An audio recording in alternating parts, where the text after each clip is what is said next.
Duch Strat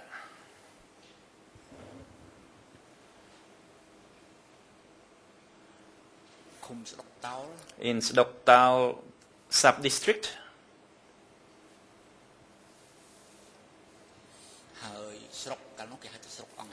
At that time it was called district Ong Snul district. Sector 15.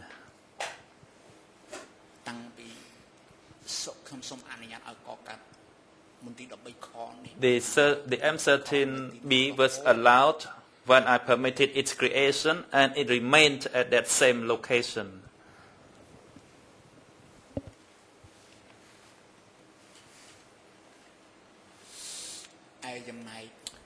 As for M13,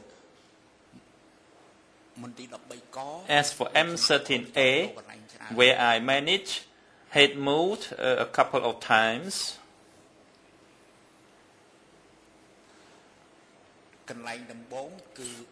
Its initial place was in On Lung Veng, in Thmo Kup, Om Leang sub-district. That was the location where Bijo was detained.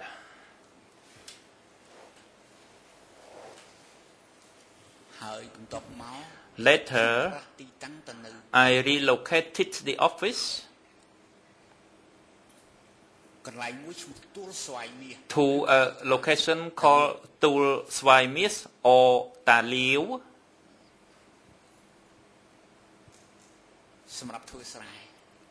for doing rice farming.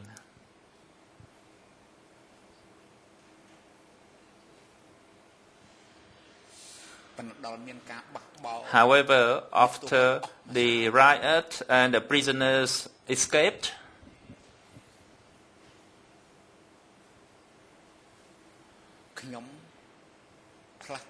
I relocated it to near Tropang Chrap.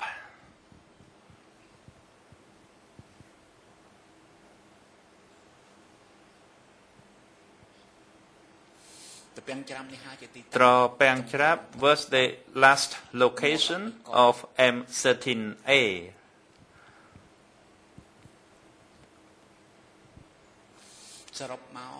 In summary, the M13 only had 2 branches or 2 locations.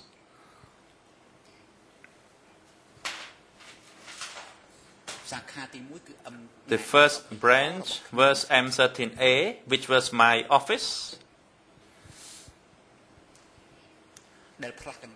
which located 3 times, and M13B at Duch Strat and always remained at that location.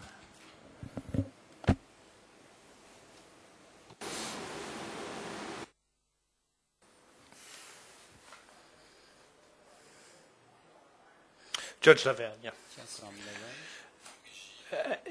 As of the origin, was it considered to create, were you considering creating 2 units, a branch M13A and a branch M13B, and why 2 separate branches? The accused, the first principle that I was asked to manage M13, it was then no M13A or M13B.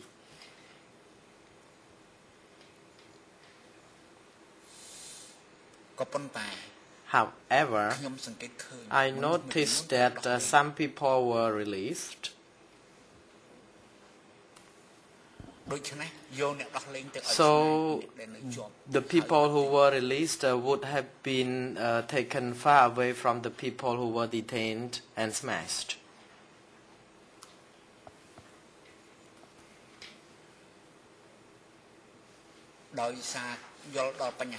Having taken into account this matter, that's why I asked my boss, Brother Won, to establish another location.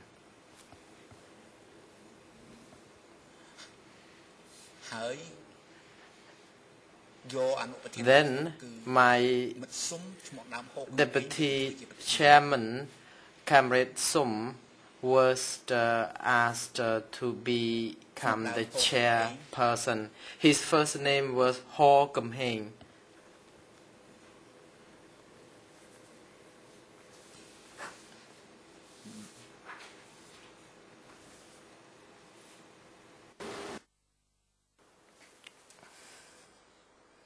Judge Lavergne.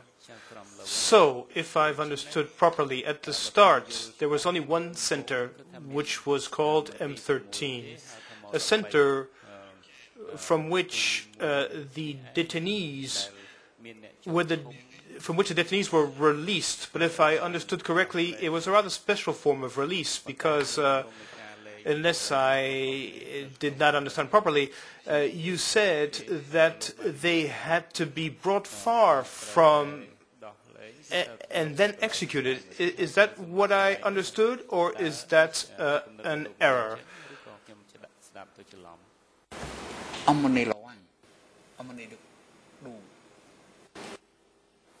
Brought far. Earlier, when I asked you the question concerning the existence of two centers, two distinct centers, you told us that there was at the start only one single center, but certain detainees had been released. So what does this release mean? Were they really released, or were they simply executed?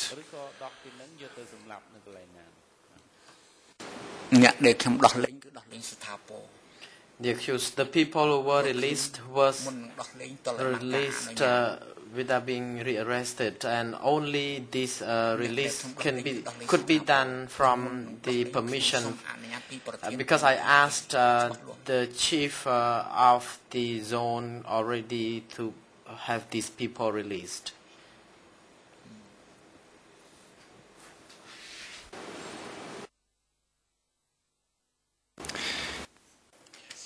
Judge Lavergne, what happened to M13 detainees after they had been interrogated? The accused.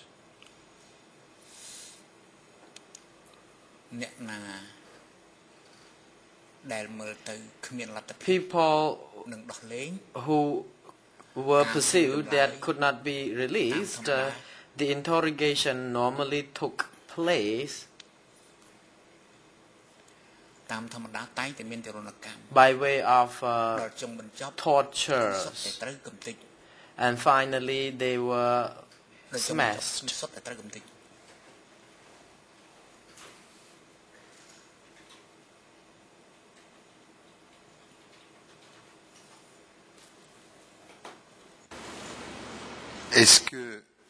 Judge Lavergne, was execution the rule rather than the exception?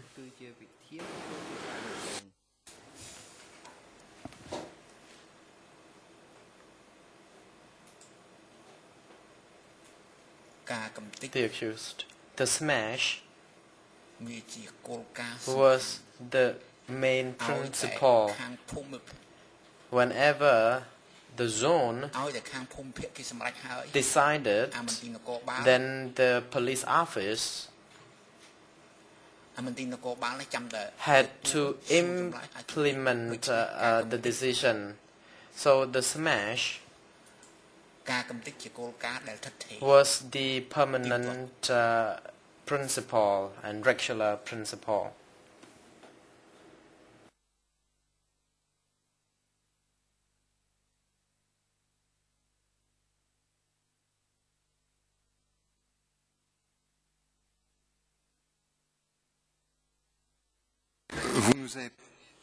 Judge Lavergne, you told us about two branches. You referred to M13B, which was the office in Duch.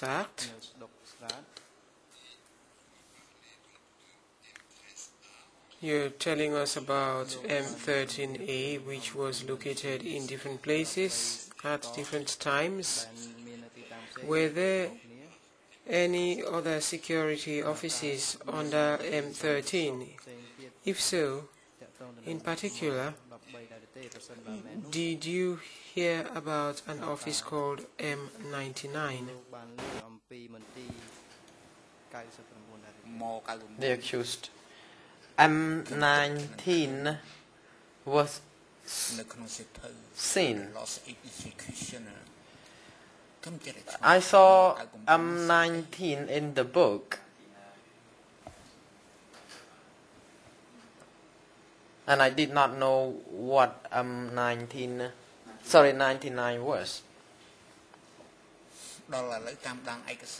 Now, having studied the materials in detail, at that time that office was called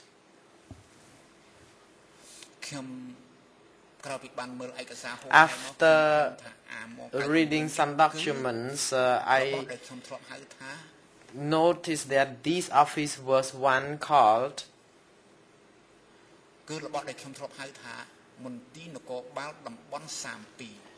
police office of sector 32. These two units were separate and they are not related.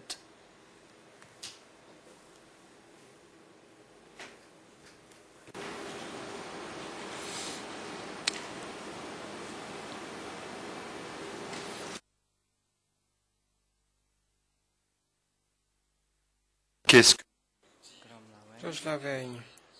what further detail can you provide us concerning the way M13 functioned?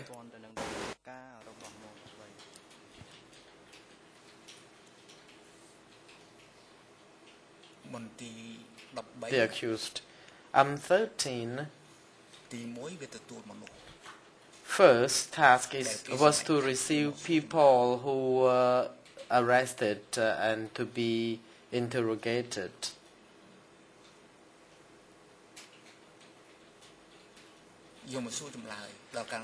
So after interrogation, those people were smashed. So this was the task of M13A. For M13B, they received only people who were sent to be re-educated for a while and then released afterwards with decision.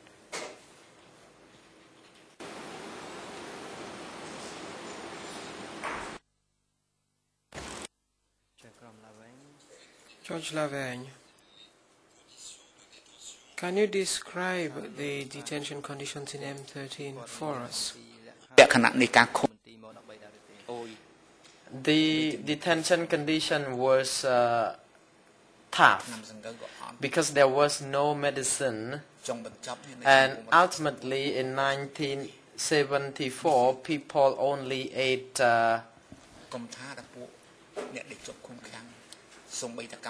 they did not even have rice to eat. Even the cadres, including me myself, had no rice to eat. We ate sweet potatoes and then some poisonous troopers. And the detainees were shackled day and night. And when there were B-52 bombings, then we had to dig a trench, and then so that people could take refuge. So there were 3 trenches in my location, one for keeping female and others for keeping male detainees, but I could see that the detention condition was very inhumane.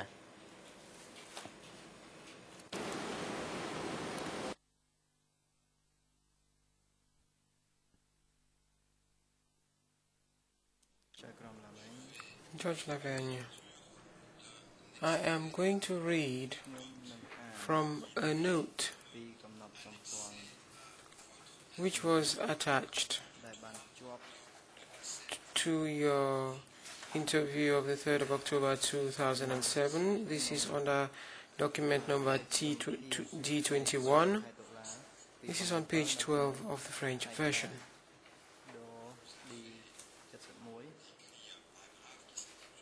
You wrote a paragraph entitled "The Influence of Terror on Me."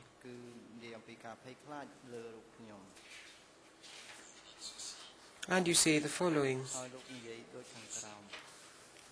in Sector 25, I hated the police work, in brackets, called the Special Branch, and I hated the killing. But I was told that this was due to a loss of direction on the part of the party. In Office 13, I came to hate excrement, but I had to walk in it.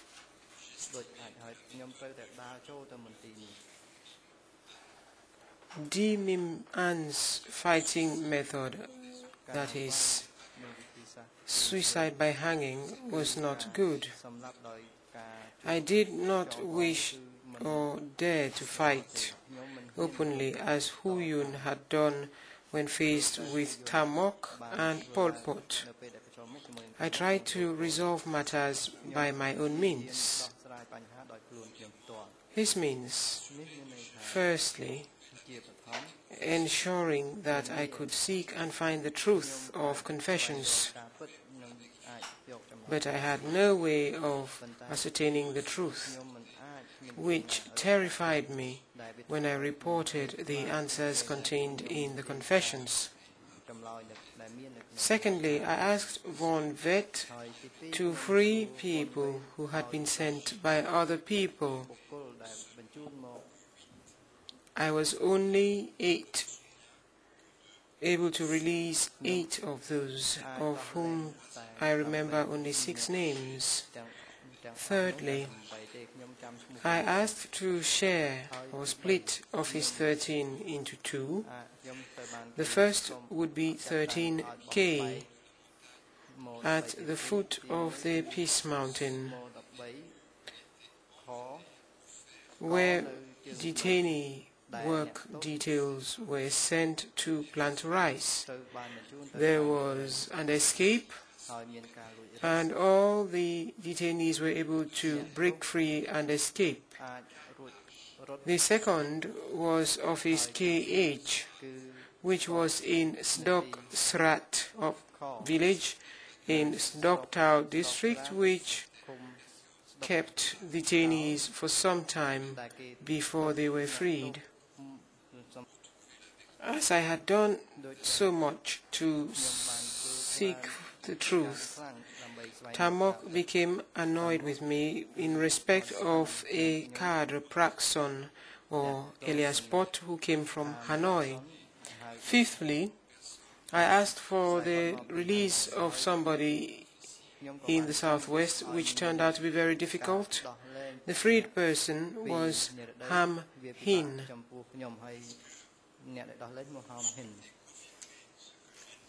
Do you wish to confirm what I have just read? Do you have any comment on that?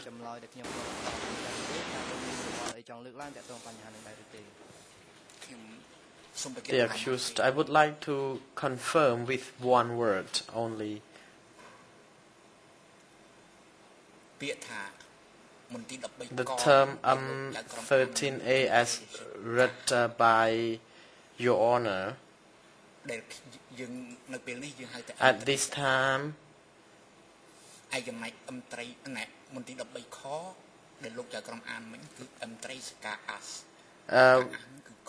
the accused in French. So we use the B to refer to the offices, but I already told the judges about the detail of the offices.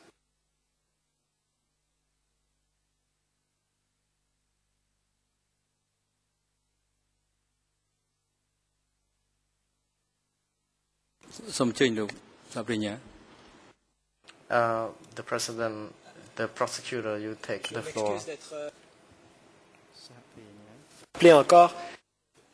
Mr. Petit, I'm sorry. Each time when the accused is speaking and he switches to another language, there's always some loss in the interpretation. This means that at the very least the transcript will not be accurate. In the other courts,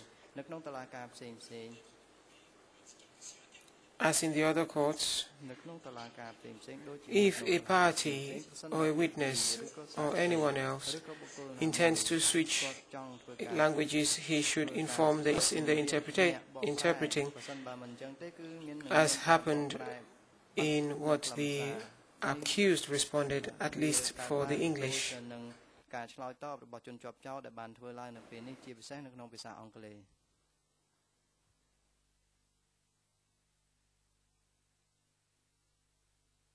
The President, Judge Lavange, you can still proceed. Malentendu. Est-ce que vous pouvez... Judge Lavange, to ensure that there is no misunderstanding, could you please repeat the answer that you just gave?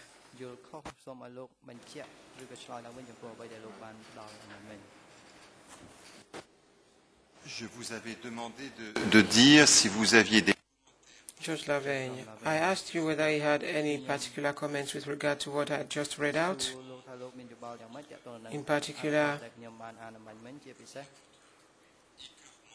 your despair, so to speak, in regard to the work that you had to do when you were in Office 13. And you made some remarks regarding the existence of two centers which had been mentioned beforehand.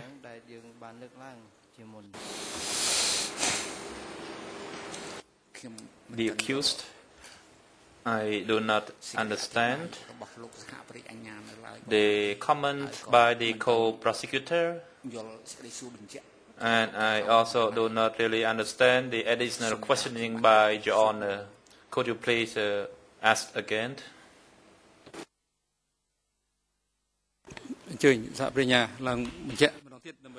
The President, may the co-prosecutor please state your comment again? And after that, Judge Lavange will make his comment. Yes, thank you, Your Honor. I am saying that if someone switches languages in the middle of a presentation while speaking, then there is necessarily a loss in translation. So, for example, if the accused starts answering a question in Khmer and then switches to French, there will be a loss. The translation cannot keep up, and therefore the transcript that will be made at the end of the day will not be accurate or complete. So, I would suggest that perhaps for this particular stage, the accused sticks to one language, Khmer, if possible, and if not, to pause and warn the translation that he is about to switch into French before doing so. Therefore, there will be no loss. I remind those who need to be that we do not have straight Khmer French translation, but rather Khmer to English and then to French. So we have to be mindful that any deviation in language will cause problems. I hope I'm clear this time. Thank you.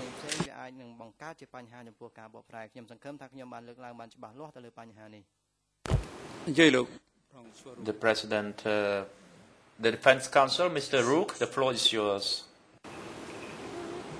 Merci. Mr. Ho. Thank you, Mr. President. It's just to clarify. The accused did not change his language. He just tried to correct an error in the French, which was read out by Judge Lavergne. In the French version read by Judge Lavergne, M13K was mentioned, and the accused explained that M13K is in fact M13A. K is what corresponds to A in the Latin alphabet. Similarly, he afterwards indicated 13KH, and the accused said it is M13B in fact. So, unless I'm mistaken, he did not change his language. He just wished to correct what is indicated in the French version of the document that was read for translation purposes. When 13K is mentioned, we are referring to M13A, as in English, and where M13KH is indicated, this is M13B. These are the two M13 offices that we have been discussing this afternoon.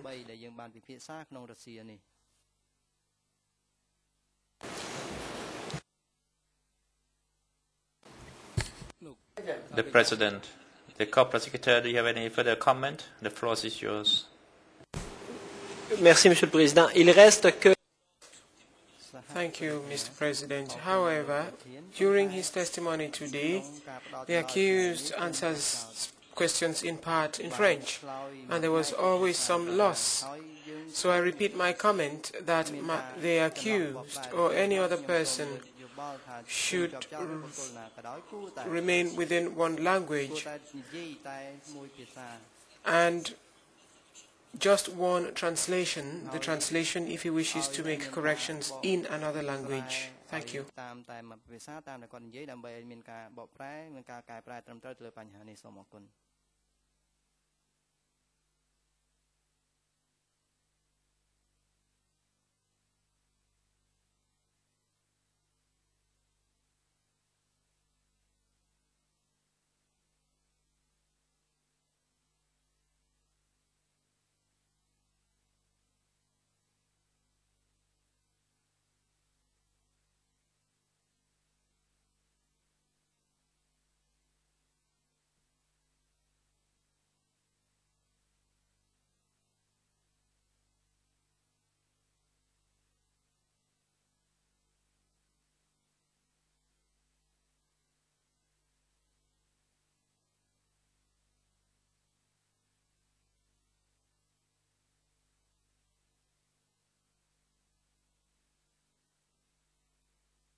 President. The trial chamber took note of the observation raised by the co-prosecutor. It was appropriate and it should be corrected because at the same time the accused uses two languages, that is the Khmer and the French languages. The trial chamber would instruct the accused, Mr. Kaing, from this point onward, please use one of the two languages clearly. you use the Khmer language if you intend to respond or clarify to the question, other questions in the French questioning, then you should seek permission from the chamber. So in order to facilitate the translation team to have enough time for the translation.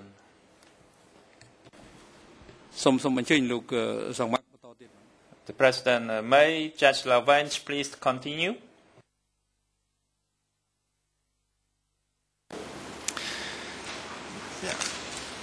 Est-ce que vous pouvez... Judge Lavergne, can you tell us whether what I read out fits some despair on your part in regard to the work that you were forced to do at the M13 office? Were you put off by this work? Did you enjoy it?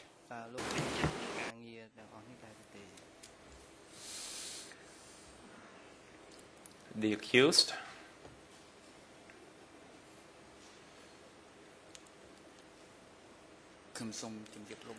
I would like to inform your honors that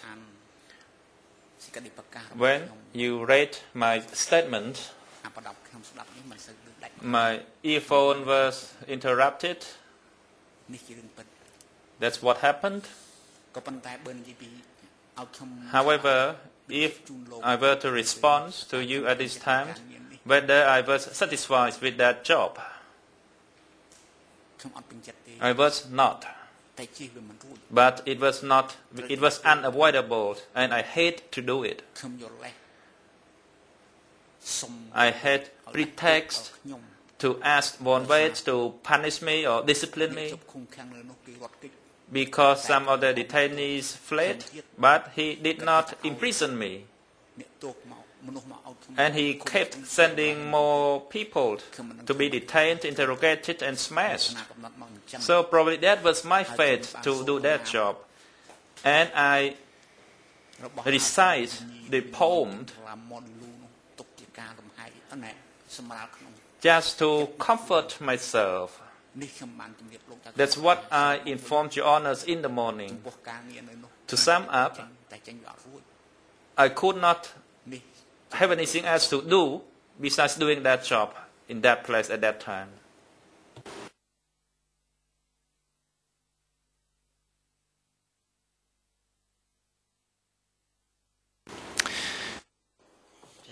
Judge Lavergne, when you say you could do nothing else,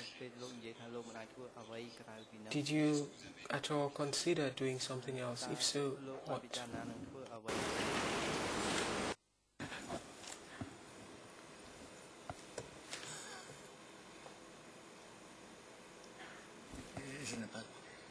Est-ce que vous avez compris ma question?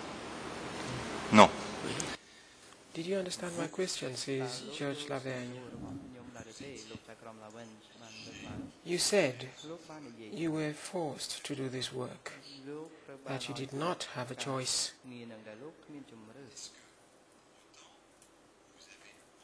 So, did you consider doing something else, like absconding?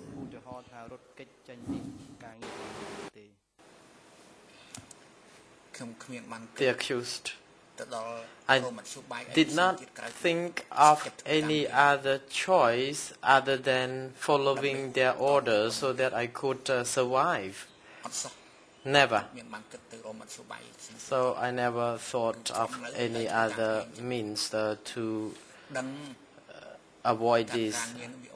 I knew that the task was criminal in nature, but I had to follow the order.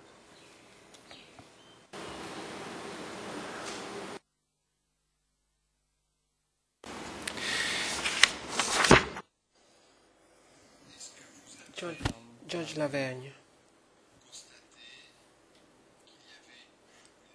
did you observe that there had been any changes in the categories of people who were arrested and taken to M13? because a while ago this morning you talked about spies. So apart from spies, were there people characterized as enemies? If so, who were they?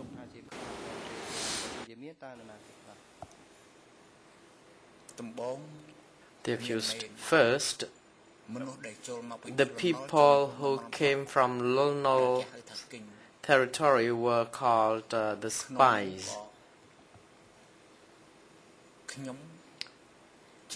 I believed that only in small part that these people were really the spies. They were poor people and could not escape. That's why they were compelled to do that. And I already reported and informed Your Honours there was a dispute in the village and also in the works at Kopsro. That's why I tried my best to solve the problem as it happened. However, the most shocking event was the purge of the base. Arm Lang is the reference zone, and it was hard to tolerate, to bear that situation. Whenever I recalled it, it hurts me.